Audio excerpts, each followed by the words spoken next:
സാറേ നമസ്കാരം. സാർ, ഇന്ന് 2026 മാർച്ച് 17 ഞാൻ ഈ ഡേറ്റ് പറഞ്ഞതിൻ്റെ കാര്യം, തിരഞ്ഞെടുപ്പ് പ്രഖ്യാപിച്ചു കഴിഞ്ഞു. അടുത്ത മാസം 9-ാം തീയതി, ഏപ്രിൽ 9-ാം തീയതി തിരഞ്ഞെടുപ്പ് വരികയാണ്. കേരളത്തിലാണ് ആദ്യം തിരഞ്ഞെടുപ്പ് നടക്കാൻ പോകുന്ന സ്റ്റേറ്റുകളിലൊന്ന്. അപ്പോൾ ഇത് വരുമ്പോഴേ വളരെ ആകസ്മികമായിട്ടാണ് ഈ ഇലക്ഷൻ പ്രഖ്യാപനം കമ്മീഷൻ്റെ വന്നത്. എല്ലാ മുന്നണികളും വലിയ തിരക്കിലാണ്. അപ്പോൾ മുന്നണികൾ എന്തു പറയുന്നു, പാർട്ടി നേതാക്കന്മാരെന്തു പറയുന്നു എന്ന് ജനങ്ങൾ വളരെ ശ്രദ്ധിക്കുന്ന ഒരു കാലഘട്ടമാണിത്.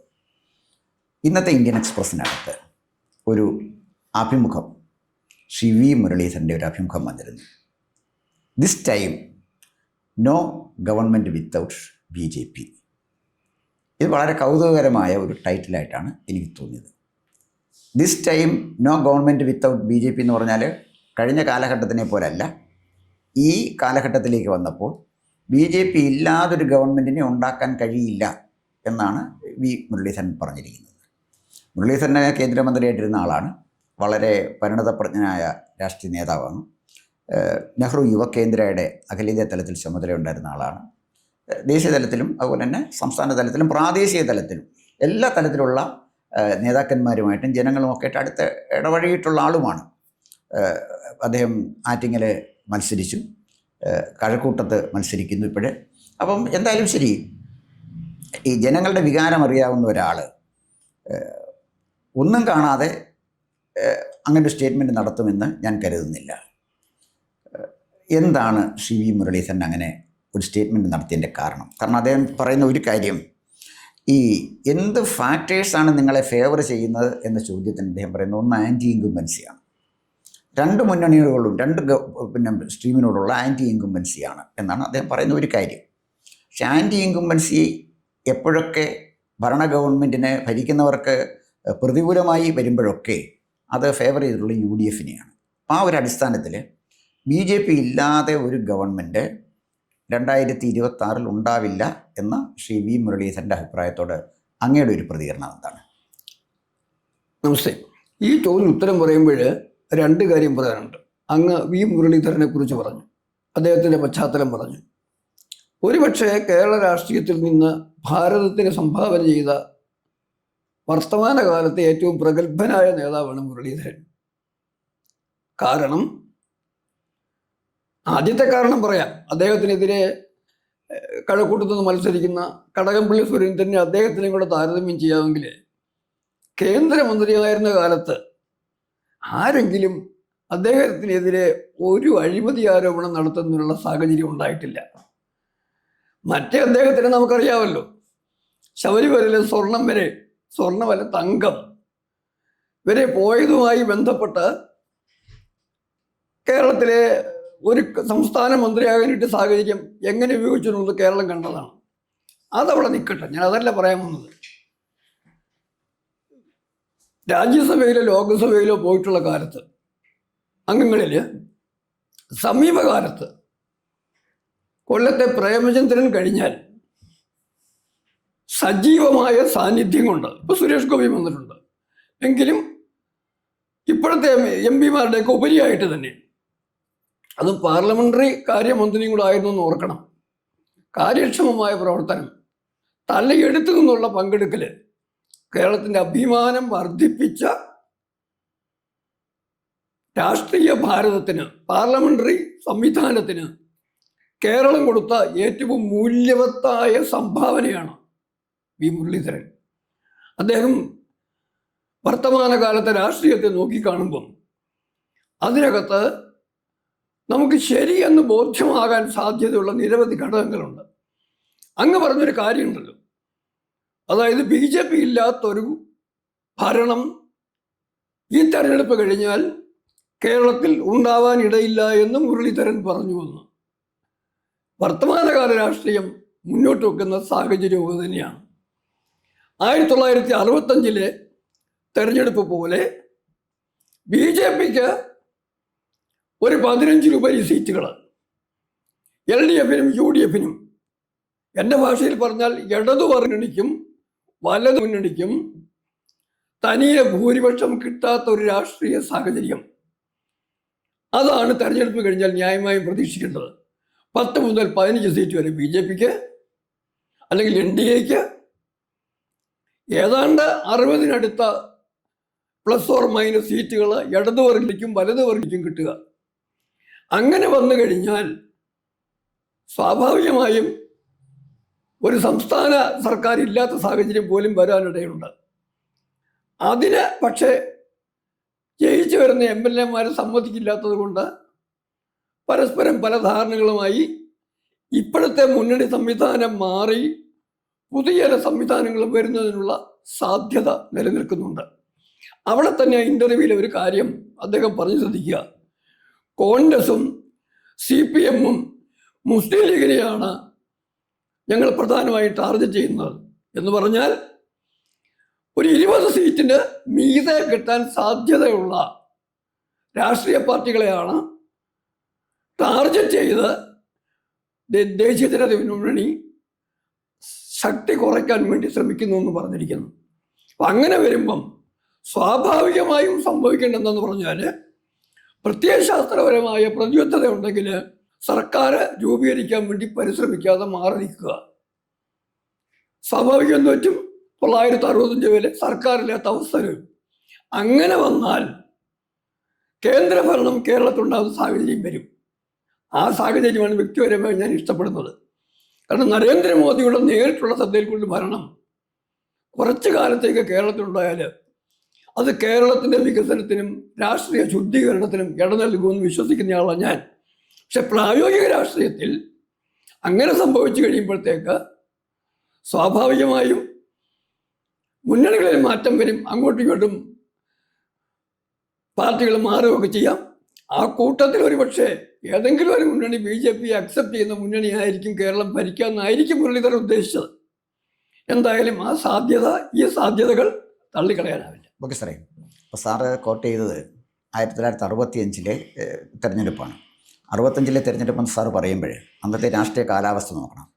64 കമ്മ്യൂണിസ്റ്റ് പാർട്ടി പിള്ളേർ കാണും, CPI ഒരു ഭാഗത്ത്, CPM മറ്റൊരു ഭാഗത്ത്, കോൺഗ്രസ് വേറൊരു ഭാഗത്ത്, കേരള കോൺഗ്രസ് 3. അപ്പോൾ ചതുഷ്കോണ മത്സരമാണ് 1965 കേരളത്തിൽ നടന്നത്.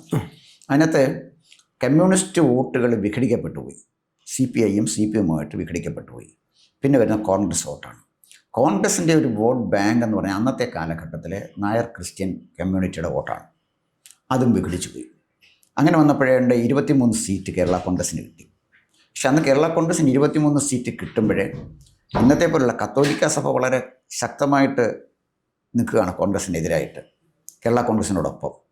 അതുപോലെ തന്നെ മന്നത്ത് പത്മനാഭൻ എന്ന് പറയുന്ന പ്രഗത്ഭനായ സാമൂഹിക നവോത്ഥാന നായകനും ആ കാലഘട്ടത്തിൽ സജീവമായി ഇടതുപക്ഷ ഗവൺമെൻറ്റിനെതിരായിട്ട് നിൽക്കുകയാണ്.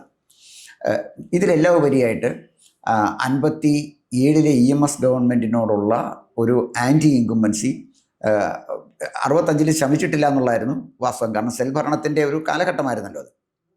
പക്ഷേ ഇന്ന് സിറ്റുവേഷൻ അതല്ല. ഇന്നത്തെ ഒരു പ്രശ്നം എന്ന് വെച്ചാൽ ഇപ്പം ഈ കത്തോലിക്ക സഭ തന്നെ ഡിവൈഡഡ് ആണ്. ഡിവൈഡഡ് എന്ന് പറയുമ്പം പിന്നെ ആർച്ച് ബിഷപ്പ് മാർ ആലഞ്ചേരിക്കെതിരെ പോലും എറണാകുളം അങ്കമാലി അതിരൂപതകൾ നിലപാട് സ്വീകരിക്കുകയും അദ്ദേഹത്തിനെതിരെ പ്രകടനം നടത്തുകയും ചെയ്തു. അതുപോലെ തന്നെ പല ബിഷപ്പുമാരെ ഞാൻ പറഞ്ഞു വന്നത്, അപ്പോൾ കത്തോലിക്ക സഭയുടെ ഒരു നിലപാട് അതാണ്. നായർ സർവീസ് സൊസൈറ്റി ഇന്ന് നയിക്കുന്നത് മന്നത്ത് പത്മനാഭനെ പോലെ ഒരാളല്ല.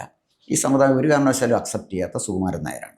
അപ്പോൾ ഈ 2 സംഘടനകളും വ്യത്യസ്തമായ 2 കാരണങ്ങളാൽ ദുർബലമാണ്. അതാണ് ഞാൻ പറഞ്ഞത്.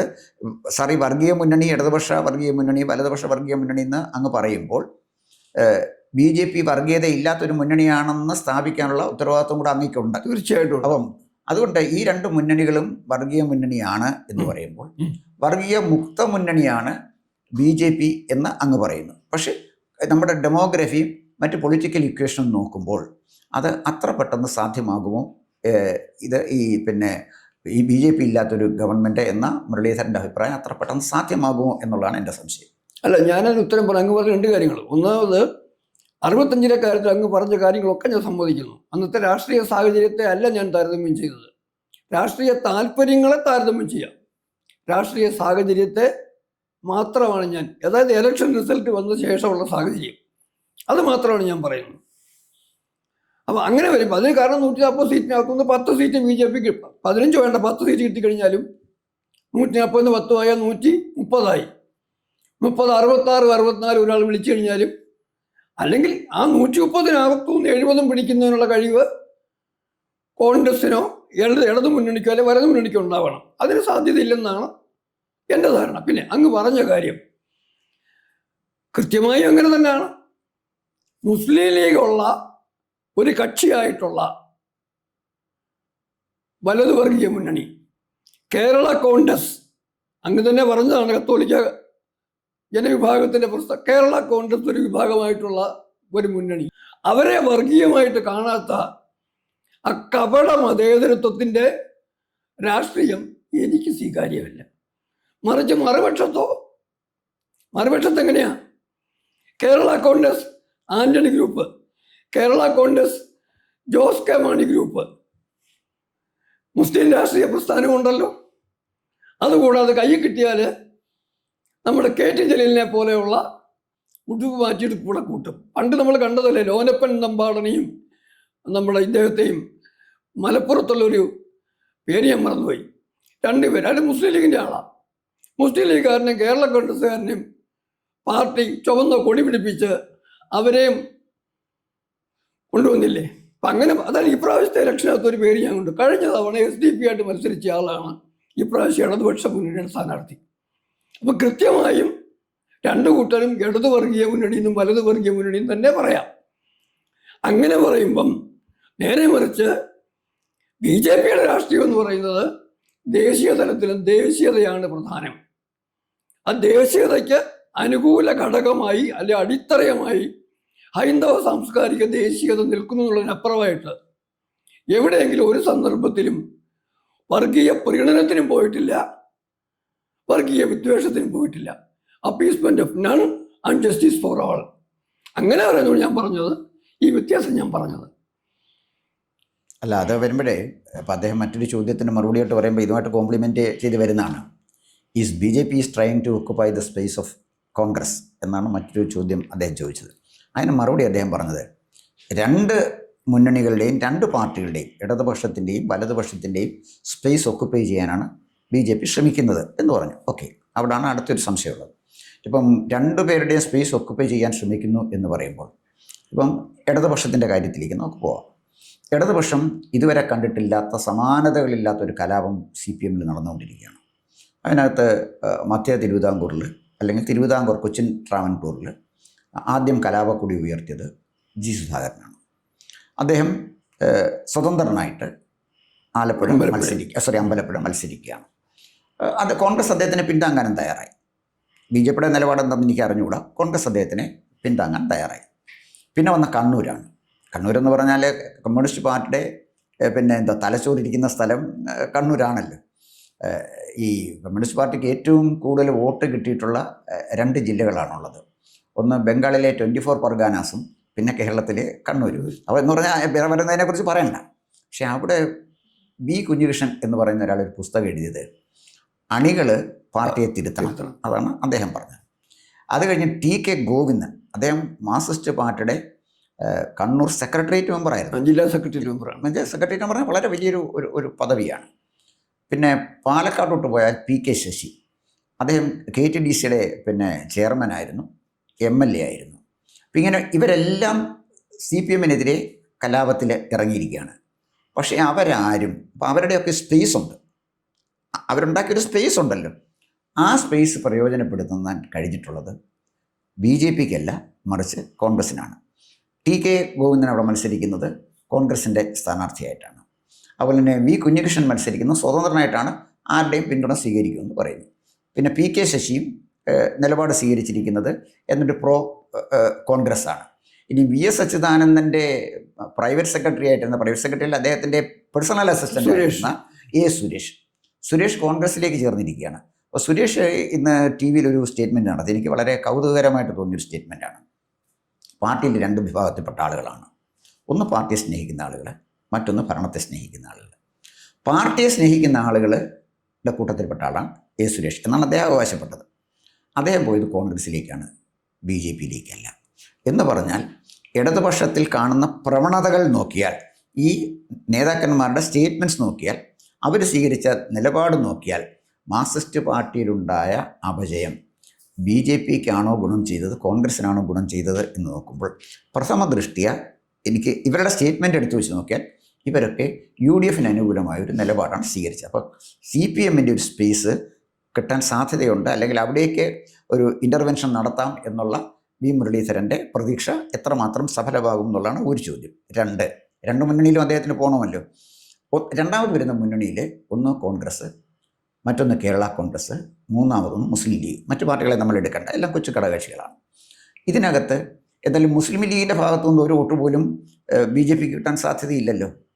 പിന്നുള്ളത് കോൺഗ്രസ്സാണ്. പിന്നെ ഇപ്പോഴത്തെ സാഹചര്യത്തിൽ കോൺഗ്രസിൻ്റെ ഗ്രൂപ്പിസമൊക്കെ പരിഹരിച്ച് അവർ സ്ഥാനാർത്ഥികളെ നിർത്തി കാര്യങ്ങളെ ഫേസ് ചെയ്യുന്ന മട്ടിലാണ് പോകുന്നത്. ആൻറ്റി ഇൻകംബൻസിയുടെ വലിയൊരു പ്രയോജനം തങ്ങൾക്ക് കിട്ടുമെന്നാണ് കോൺഗ്രസ് കണക്കാക്കുന്നത്. ആ കണക്കൂട്ടൽ വേറെ വിഷയമല്ല. ആ കണക്കൂട്ടലിനോട് എനിക്കും അഭിപ്രായ വ്യത്യാസമില്ല. ഞാൻ പറഞ്ഞ അവിടെ കോൺഗ്രസിനകത്തുനിന്നും ആരും കാര്യമായി BJPയിലേക്ക് വരുന്ന, അല്ലെങ്കിൽ ഒരു ജനത ഇങ്ങോട്ട് വരാനുള്ള സാധ്യത കുറവാണ്. ഡെമോക്രഫി നമ്മൾ നോക്കിയാൽ കോൺഗ്രസ് ഇന്ന് നിൽക്കുന്നത് ക്രിസ്ത്യൻ മുസ്ലിം ന്യൂനപക്ഷങ്ങളുടെ പിന്തുണയിലാണ്. ഹിന്ദുക്കളിൽ നിന്ന് കോൺഗ്രസിന് നഷ്ടപ്പെടാൻ പറ്റുന്ന വോട്ടുകൾ വലിയൊരു വിഭാഗം നഷ്ടപ്പെട്ട് കഴിഞ്ഞു. അതിൻ്റെ പ്രയോജനം BJPക്ക് ഉണ്ടാകുകയും ചെയ്തു കഴിഞ്ഞ തെരഞ്ഞെടുപ്പുകളിലൊക്കെ. അപ്പോൾ ഇനിയും വരേണ്ടത് ഹിന്ദു വോട്ടുകളിൽ നിന്ന് വരുന്ന വോട്ടുകളെ BJPക്ക് പെട്ടെന്ന് കൺസോളിഡേറ്റ് ചെയ്യാൻ പറ്റുകയുള്ളൂ. അതുകൊണ്ട് മറ്റ് മുന്നണിയിൽ നിന്ന്, പ്രത്യേകിച്ച് CPMൻ്റെ കാര്യത്തിൽ പ്രയോജനം ഉണ്ടായില്ല. കോൺഗ്രസിനകത്തുനിന്ന് വരുമ്പോൾ കോൺഗ്രസിനകത്തുനിന്ന് കാര്യമായൊരു കൊഴിഞ്ഞുപോക്ക് BJPക്ക് ഉണ്ടാകാനുള്ള സാധ്യത കുറവാണ്. ഇതിൻ്റെ കോൺഗ്രസിൻ്റെയും കേരളത്തിൻ്റെയും ഡെമോഗ്രഫി നോക്കുമ്പോഴാണ് ഞാൻ പറഞ്ഞത്. സാറ് പറയുന്നത് ശരി അല്ല. അപ്പം അതിനകത്ത് ഈ രണ്ട് മുന്നണിയിൽ നിന്നും ഞങ്ങൾ മുന്നണിയിലേക്ക് ഞങ്ങൾ കടന്ന് കയറും എന്ന് അദ്ദേഹം പറയുമ്പോഴേ അതിൻ്റെ ഒരു സാധ്യത എന്താണെന്നാണ് ഞാൻ ചോദിച്ചത്. ആ സാധ്യത ഞാൻ പറയുന്നത്, സാറ് പറയുന്നതും ശ്രീ മുരളീധരൻ പറഞ്ഞ രണ്ട് വ്യത്യസ്തമായ രണ്ട് മേഖലയാണ്. സാറ് പറയുന്നത് കോൺഗ്രസ്സുകാരുടെ സീറ്റ് നഷ്ടപ്പെടുന്നത് ഞങ്ങൾക്ക് കിട്ടും, CPMൻ്റെ സീറ്റ് ഞങ്ങൾക്ക് കിട്ടും, നഷ്ടപ്പെടുന്നത് ഞങ്ങൾക്ക് കിട്ടും എന്നല്ല മുരളീധരൻ പറഞ്ഞത്. സ്വാഭാവികമായിട്ടും ആ ജനകീയ അടിത്തറ, ഇടതുപക്ഷത്തിൻ്റെ നഷ്ടപ്പെടുന്ന ജനകീയ അടിത്തറയിലേക്ക് പിടിച്ചു കയറുന്ന ഒരു അവസരം BJPക്കും ദേശീയ മുന്നണിക്കും ഉണ്ട്. അതുപോലെ തന്നെ കോൺഗ്രസിൻ്റെ ഭാഗത്തുനിന്ന് അതിലേക്ക് അതാണ് വിഷയം. അവിടെ ജനങ്ങളുടെ പിന്തുണ, വോട്ടിൻ്റെ ശതമാനം ഉൾപ്പെടെയുള്ള കാര്യങ്ങളിൽ കൃത്യമായും BJPക്ക് അഡ്വാൻറ്റേജ് ഉണ്ടാവും. ആ അഡ്വാൻറ്റേജ് ഇലക്ഷൻ റിസൾട്ടായിട്ട് കൃത്യമായും ആ മണ്ഡലങ്ങളിൽ അല്ലെങ്കിൽ പോലും മറ്റു പലയിടത്തും കിട്ടുമെന്നുള്ള ഒന്നാമത്തെ കാര്യം. രണ്ടാമത്തെ പ്രധാന കാര്യം, അങ്ങ് പറഞ്ഞു ഗോവിന്ദന്മാരുടെ കാര്യം പറഞ്ഞു. MA ഗോവിന്ദൻ സ്വന്തം ഭാര്യയ്ക്ക് സീറ്റ് കൊടുത്ത് TK ഗോവിന്ദനെ പാർട്ടിക്ക് പുറത്താക്കിയപ്പോഴത്തേക്ക് ഒരു ഗോവിന്ദൻ മറ്റേ ഗോവിന്ദനോട് ചേർന്നിട്ട് കമ്മ്യൂണിസ്റ്റ് മാർക്സിസ്റ്റ് പാർട്ടിക്ക് ഗോവിന്ദ എന്നാക്കുന്ന രാഷ്ട്രീയ സാഹചര്യം ഉണ്ടാക്കിയിരിക്കുന്നു. പിന്നെ അങ്ങ് ചോദിച്ചൊരു പ്രധാന വിഷയമുണ്ട്. അത് മുരളീധരൻ തന്നെ ഉത്തരം പറഞ്ഞിട്ടുണ്ട്. കാരണം BJP പിടിക്കാൻ പോകുന്ന വോട്ട് കോൺഗ്രസിൽ നിന്നാണോ CPMൽ നിന്നാണോ എന്നൊരു ചോദ്യം ഒരു വഴിക്ക്, വേറൊരു കൂട്ടത്തിൽ കോൺഗ്രസ്സുകാർ ഉയർത്തുന്ന ഒരു ആരോപണമുണ്ട്. കോൺഗ്രസ്, അത് മുരളീധരൻ അഡ്രസ് ചെയ്തിട്ടുണ്ട്, കോൺഗ്രസ് മുക്ത ഭരണമല്ലേ, കോൺഗ്രസ് മുക്ത ഭാരതമാണല്ലോ നരേന്ദ്രമോദിയുടെ ലക്ഷ്യം. അങ്ങനെ പറയുമ്പോഴത്തേക്ക് കേരളത്തിൽ ഇവരുടെ മുന്നിൽ അണ്ടർസ്റ്റാൻഡിങ് ഉണ്ട് എന്ന സംശയങ്ങൾ പോലും പറയാറുണ്ട്. അവിടെ എനിക്ക് പറയാനുള്ളത്, കോൺഗ്രസ് മുക്തവും മാർക്സിസ്റ്റ് മുക്തവുമായ രാഷ്ട്രീയം തന്നെയാണ് എന്ന് പറഞ്ഞാൽ ഈ രാഷ്ട്രീയ പാർട്ടികളെ മുക്തം എന്നുള്ളതല്ല. ആ രാഷ്ട്രീയ പാർട്ടികളുടെ പ്രവണതകൾ, അഴിമതി, വർഗീയ പ്രീണനം, കൈക്കൂലി, ഭരണ മികവില്ലായ്മ, ഇതൊക്കെ കോൺഗ്രസിന്റെ സ്വഭാവമാണെങ്കിൽ കമ്മ്യൂണിസ്റ്റ് പാർട്ടിയുടെ ജനിതക സ്വഭാവം എന്ന് പറഞ്ഞാൽ 1920 മുതൽ തന്നെ രാജ്യവിരുദ്ധരായി നിൽക്കുക എന്നുള്ളതാണ്. രാജ്യവിരുദ്ധരായി നിൽക്കുക, ഭാരതവിരുദ്ധരായി നിൽക്കുക, രാജ്യത്ത് അരാജകത്വം സൃഷ്ടിക്കുക. അപ്പോൾ മാർക്സിസ്റ്റ് മുക്തം അതായി. ഇനിയും എന്തുകൊണ്ടാണ് മോദി കോൺഗ്രസ് മുക്തം എന്ന് പറയുമ്പം മാർക്സിസ്റ്റ് മുക്തം എന്ന് പറയാത്തതെന്ന് ചോദിച്ചു കഴിഞ്ഞാൽ ഒരു കൂട്ടരിനി മുക്തമാക്കാനൊന്നും ബാക്കിയില്ല ഭാരതത്തിൽ. കമ്മ്യൂണിസ്റ്റ് പാർട്ടിയെ മുക്തമാക്കാൻ വേണ്ടി ഇനി ഏതെങ്കിലും ഒരു രാഷ്ട്രീയ കക്ഷിയോ പ്രസ്ഥാനമോ പരിശ്രമിക്കേണ്ട ആവശ്യം ഭാരതത്തിലില്ല. അതേതാണ്ട് ഐസിയുകൾ കിടക്കുന്ന സ്റ്റേജായി കഴിഞ്ഞിരിക്കുക. കേരളത്തിൽ ഒഴിച്ചു കഴിഞ്ഞാൽ ബാക്കിയൊന്നുമില്ല. കേരളത്തിൽ മുന്നണിയായിട്ട് എവിടെയെങ്കിലും ബാക്കിയുള്ളത് കോൺഗ്രസ്സാണ്. അതുകൊണ്ട് ജീവിക്കാൻ എന്തെങ്കിലും സാധ്യതയുള്ള ശത്രുവിനെയാണ് രാഷ്ട്രീയമായിട്ട് ആദ്യം നേരിടാൻ ശ്രമിക്കുന്നതെന്നും രണ്ടാമത് വേണമെങ്കിൽ സമയത്ത് മാർക്സിസ്റ്റുകാരെ നോക്കാവുന്നതാണ് മറ്റൊരു വസ്തുത. പിന്നെ അങ്ങ് പറഞ്ഞ ഏറ്റവും പ്രധാനപ്പെട്ട വിഷയം എന്ന് പറയുന്നത് ഇപ്പം കൃത്യമായി നടന്നുകൊണ്ടിരിക്കുന്ന പരിശ്രമം എന്ന് പറയുന്നത് വികസനത്തിൻ്റെ സാധ്യതകൾ ഉയർത്തിക്കൊണ്ട് ഭാരതത്തിലെ മൊത്തം ഉണ്ടാകുന്ന വികസനത്തിന് അനുകൂലമായ അന്തരീക്ഷത്തിൽ കേരളവും വികസിക്കണമെന്ന ലക്ഷ്യം വെച്ചുകൊണ്ടുള്ള രാഷ്ട്രീയപരമായ അടിസ്ഥാനപരമായ രാഷ്ട്രീയ മേഖലയിലുള്ള പ്രവർത്തനങ്ങളിലൂടെയുള്ള ഒരു പരിശ്രമമാണ് നടക്കുന്നത്. അതിന് കൃത്യമായ സാധ്യതകളാണ് മുരളീധരൻ പറഞ്ഞത്. അവിടെ മുരളീധരൻ പറഞ്ഞ വേറൊരു കാര്യം കൂടെ ഉണ്ട്.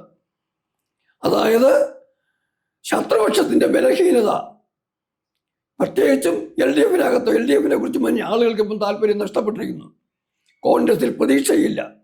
അങ്ങ് പറഞ്ഞതുപോലെ UDF വീണ്ടും വരുന്നൊരു സാഹചര്യം വന്നു കഴിഞ്ഞാൽ 10 കൊല്ലമായി നടക്കാൻ കഴിയാത്ത അഴിമതിക്ക് വേണ്ടി കിട്ടുന്നൊരവസരമായിട്ട് അവരതിനെ ഉപയോഗിക്കാം എന്നറിയാവുന്നത് കൊണ്ട് പിണറായി വിജയനും കൂട്ടരും നടത്തിയതിനെക്കാളും വലിയൊരു അഴിമതി ചെന്നിത്തലയോ സതീശൻ്റെയോ നേതൃത്വത്തിൽ നടക്കുന്ന സാഹചര്യം ഭയക്കുന്നത് കൊണ്ട് കേരളം കൃത്യമായും ആ ഓപ്ഷനിലേക്ക് പോകണമെന്നില്ല.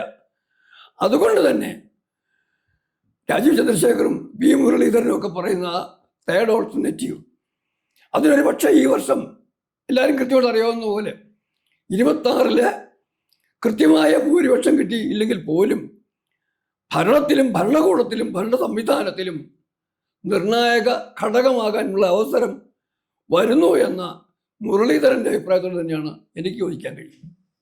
ഓക്കെ സാർ, അദ്ദേഹത്തിൻ്റെ സ്റ്റേറ്റ്മെൻറ്റ് ഞാനത് ആ ഇൻ്റർവ്യൂ മുഴുവൻ ഞാൻ വായിച്ചു. വളരെ കൃത്യമായ അഭിപ്രായം അദ്ദേഹം പറയുന്നുണ്ട്. നമുക്ക് യോജിക്കുകയോ വിയോജിക്കുകയോ ചെയ്യുന്ന രണ്ടാമത്തെ കാര്യം. പക്ഷേ എല്ലാ ചോദ്യങ്ങൾക്കും വളരെ സ്പെസിഫിക് ആയിട്ട് തന്നെ കഴിയുന്നത്ര പ്രിസൈസ് ആയിട്ട് തന്നെ അദ്ദേഹം മറുപടി പറഞ്ഞിട്ടുണ്ട്. എന്തായാലും ശരി, this time no government without BJP എന്ന മുരളീധരൻ്റെ സ്വപ്നം പ്രായോഗികമാകും, സഫലമാകും. നമുക്ക് കാത്തിരുന്ന് കാണാം. നമസ്കാരം. കൂടുതൽ വാർത്തകളും വിശേഷങ്ങളും നേരിട്ട് ലഭിക്കാൻ ജനങ്ങളിൽ നിന്ന് ജനങ്ങളിലേക്ക് ജനഭൂമി ന്യൂസ് സബ്സ്ക്രൈബ് ചെയ്യൂ. ബെൽ ബട്ടൺ അമർത്താനും മറക്കരുത്.